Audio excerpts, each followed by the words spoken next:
ಪ್ರವೀಣ್ ತೇಜೋನ್ ಅಂದ ತಕ್ಷಣ ನಾವು ನೆನಪಾಗುವಂತದ್ದೇ ಚೂರಿಕಟ್ಟೆ. ಸೊ ಆ ತರದ ಪಾತ್ರಗಳು ಬರ್ತಿಲ್ವಾ, ಅಥವಾ ನೀವು ಸೆಲೆಕ್ಟ್ ಮಾಡೋದ್ರಲ್ಲಿ ಏನಾದ್ರು ಗ್ಯಾಪ್ ತಗೊಳ್ತಿದ್ದೀರಾ ಏನು ಅಂತ? ಆ, ನನಗೂ ನಿಜವಾಗ್ಲೂ ಗೊತ್ತಾಗ್ತಿಲ್ಲ. ಅಂದ್ರೆ ಪ್ರತಿ ಸಿನಿಮಾ ಆರಿಸ್ಕೊಳ್ಳುವಾಗ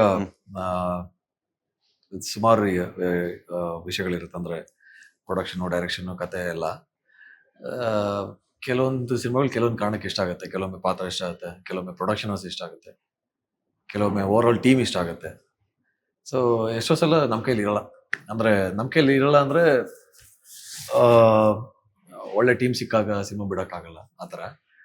ಸೊ ಕಿರಿತೆರೆ ಆಯ್ತು, ಹಿರಿತೆರೆ ಆಯ್ತು, ಅದ್ರ ಜೊತೆಗೆ ಹಲವಾರು ರಿಯಾಲಿಟಿ ಶೋಗಳಲ್ಲೂ ನೀವು ಪಾರ್ಟಿಸಿಪೇಟ್ ಮಾಡಿದ್ರಿ. ಇತ್ತೀಚೆಗೆ ಏನಾಗ್ತಿದೆ ಅಂದ್ರೆ ಕೆಲವೊಬ್ಬರೆಲ್ಲಾನು ಶಾರ್ಟ್ ಟೈಮ್ ಅಲ್ಲೇ ಸಕ್ಸಸ್ ಅನ್ನ ಕಾಣ್ತಿದ್ದಾರೆ. ಎಲ್ಲೋ ಒಂದ್ ಕಡೆ ಇನ್ನೂ ಪ್ರವೀಣ್ ತೇಜ್ ಅವರು ಸೈಕಲ್ ಅಲ್ಲೇ ಹೊಡಿತಾ ಇದ್ರ ಅಂತ ಅನ್ಸುತ್ತಾ ಯಾವತ್ತಾದ್ರೂ ಈ ತರ ಅಂತ? ಇನ್ನೊಂದ್ ಸ್ವಲ್ಪ ಮಟ್ಟಿಗೆ ಬಿಕಾಸ್ ಯಾಕಂದ್ರೆ ಕಲಾವಿದನಾಗಿ ಹಲವಾರು ಪಾತ್ರಗಳನ್ನ ಮಾಡ್ಬೇಕು ಅನ್ನೋದಿರುತ್ತೆ. ಸೊ ಇನ್ನೂ ಮಟ್ಟಕ್ಕೆ ಹೋಗ್ಬೇಕು ಅಂತ ಆ ಒಂದು ತುಡಿತಾ ಇದೆಯಾ ಅಂತ? ಇಲ್ಲ ಬ್ರದರ್, ಇಲ್ಲಿ ಏನಾಗುತ್ತೆ, ಸಿನಿಮಾದಲ್ಲಿ ತುಂಬಾ ವಿಷಯಗಳಿದೆ. ಅಂದ್ರೆ ನಾವ್ ಅನ್ಕೋತೀವಿ ಸಿನಿಮಾದಲ್ಲಿ ಇಷ್ಟು ವರ್ಷ ಇದೀವಿ ಅಂದ ತಕ್ಷಣ ಸಕ್ಸಸ್ ಸಿಗ್ಬೇಕು, ಒಂದಿಷ್ಟು ಸಿನಿಮಾಗಳು ಜನ ನೋಡ್ಬೇಕು ಅಂತ ಅನ್ಸ್ತಾ ಇರುತ್ತೆ. It's basically business. ಅಂದ್ರೆ ತುಂಬಾ ಬಿಗ್ ಮನಿ ಗೇಮ್ ಇದು. ಸೊ ಇಲ್ಲಿ ನನಗೆ ತುಂಬಾ ಕೋಟಿಗಟ್ಟಲೆ ಇನ್ವೆಸ್ಟ್ ಮಾಡ್ಬೇಕು ಅಂದಾಗ ಬಿಸ್ನೆಸ್ ಮ್ಯಾಟರ್ ಆಗುತ್ತೆ.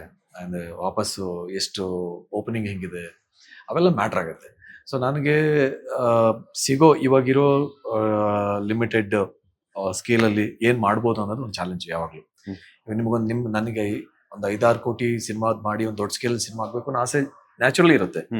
ಆ ಸಿನಿಮಾಗೆ ಸಿಗೋ ಓಪನಿಂಗು ಅಥವಾ ಅದಕ್ಕೆ ಸಿಗೋ ಇದೇ ಬೇರೆ. ಬಟ್ ಏನಾಗುತ್ತೆ, ನೀವೀಗ ಒಂದು ಮಾರ್ಕೆಟ್ ಇಲ್ಲ ಅಂದಾಗ ಇನ್ವೆಸ್ಟರ್ಸ್ ಕೂಡ ಯೋಚನೆ ಮಾಡ್ತಾರೆ.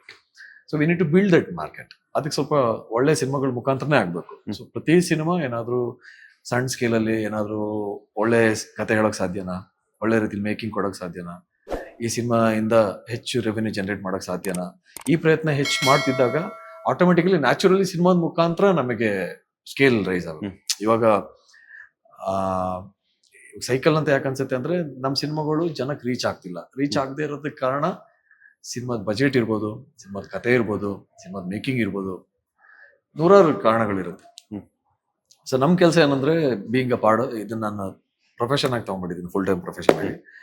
So keep doing it, keep trying it. ಇವತ್ತೆಲ್ಲ ನಾಳೆ ಒಂದ್ ಸಿನಿಮಾ ಹಿಟ್ ಆಗಿ ನಮಗೊಂದು ಮಾರ್ಕೆಟ್ ಬಿಲ್ಡ್ ಆದಾಗ ಸೊ ಆಟೋಮೆಟಿಕಲಿ ನಮಗೊಂದು ಸ್ಕೇಲ್ ಸಿಗುತ್ತೆ. ಆ ಸ್ಕೇಲ್ ಸಿಕ್ಕಾಗ ಈಗ ನಮ್ಗೆ ಒಂದು ಒಳ್ಳೆ ಬಿರಿಯಾನಿ ಮಾಡಬೇಕು ಅಂತ ಆಸೆ ಇರುತ್ತೆ, ಜನಕ್ಕೆ ಒಳ್ಳೆ ಟೇಸ್ಟ್ ಕೊಡ್ಬೇಕು ಅಂತ. ಬಿರಿಯಾನಿಗೆ ನಿಮಗೆ ಒಂದ್ ಬಿರಿಯಾನಿಗೆ 200-300 ರೂಪಾಯಿ ಖರ್ಚಾಗತ್ತೆ ಅಂದಾಗ, ನಮ್ ಸ್ಕೇಲ್ 100 ರೂಪಾಯಿ ಇದೆ ಅಂದಾಗ 100 ರೂಪಾಯಿ ಏನ್ ಬೆಸ್ಟ್ ಕೊಡ್ಬೋದು. ಸೊ 100 ರೂಪಾಯಿ ಬಿರಿಯಾನಿ ಮಾಡೋದು ಬೇಡ, ಒಂದ್ ಒಳ್ಳೆ ಚಿತ್ರಾನ್ನ ಮಾಡೋಣ ಅನ್ನೋ ಒಂದು ಕಾನ್ಸೆಪ್ಟ್ ಇಟ್ಕೊಂಡು, ಅಥವಾ ಇನ್ಯಾವುದೋ. ಸೊ ಆ ಚಿತ್ರಾನ್ನ ಟೇಸ್ಟ್ ನಿಮಗೆ ಪ್ರಾಮಿಸಿಂಗ್ ಇದೆ, ಇವ್ರ ಕೈ ಗುಣ ಚೆನ್ನಾಗಿದೆ ಅಂದಾಗ ನಮ್ಗೆ ಸ್ಕೇಲ್ ಜಾಸ್ತಿ ಆಗ್ತದೆ. ಓಕೆ ಗುರು, ನಿನ್ಗೆ ಇನ್ನೊಂದಿಷ್ಟು ಇಂಗ್ರೀಡಿಯೆಂಟ್ ಕೊಡ್ತೀನಿ, ಇನ್ನೊಂದೇನು ಒಳ್ಳೆ ಫುಡ್ ಮಾಡು. So we need to prove through our work. So ನನ್ನ ನಂಬಿಕೆ ಅಷ್ಟೇ. ಸೊ ಹಂಗಾಗಿ ಆ ತರದ್ದು ನಮ್ಗಿನ್ನೂ ಸಿಕ್ಕಿಲ್ಲ, ಯಾಕಾಗಿಲ್ಲ, ಆ ತರದ್ದು ನೆಗೆಟಿವ್ ಥಾಟ್ಸ್ ಏನಿಲ್ಲ.